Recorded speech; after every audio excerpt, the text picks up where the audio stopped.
తెలంగాణ అంతటా ఒగెత్తైతే పెద్దపల్లిలో ఒగెత్త అన్నట్టు నడిచింది రాజకీయం.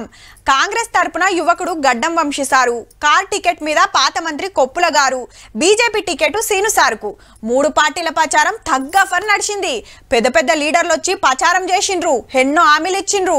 ఎవరు చెప్పాల్సింది వాళ్ళు చెప్పుకుండ్రు. ఇక ఓటర్లు ఏం తీర్పిచ్చిండ్రో చూడుర్రి మరి.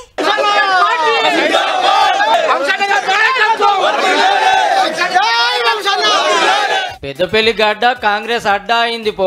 గడ్డం వంశీకృష్ణ సార్ సూపర్ మెజారిటీతో గెలిచిండు. మళ్ళా ఈ గడ్డకి ఎంతో సేవ చేసిన కాకా మనవడు యువ నాయకుడు 100 మందికి బతుకు తెరువు చూపించిన ఈసారే మాకు కావాలని పార్లమెంట్ కు పంపిండ్రు. పబ్లిక్ అంతా కూడి 1,31,000 మెజారిటీతో గెలిచిండు.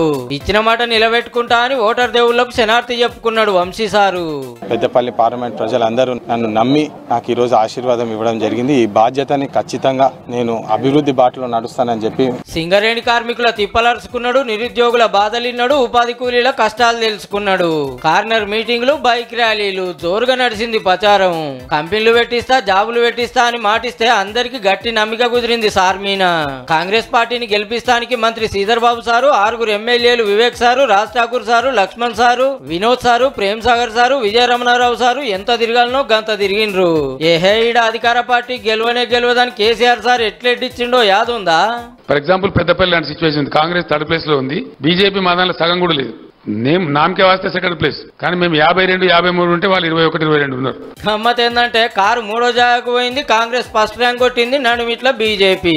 అసెంబ్లీకి చెల్లని కొప్పుల గారు పార్లమెంట్ కు సుధా చెల్లలే. పెద్దపల్లి ఓటర్ల దెబ్బ అంటే అట్లుంటది మళ్ళా.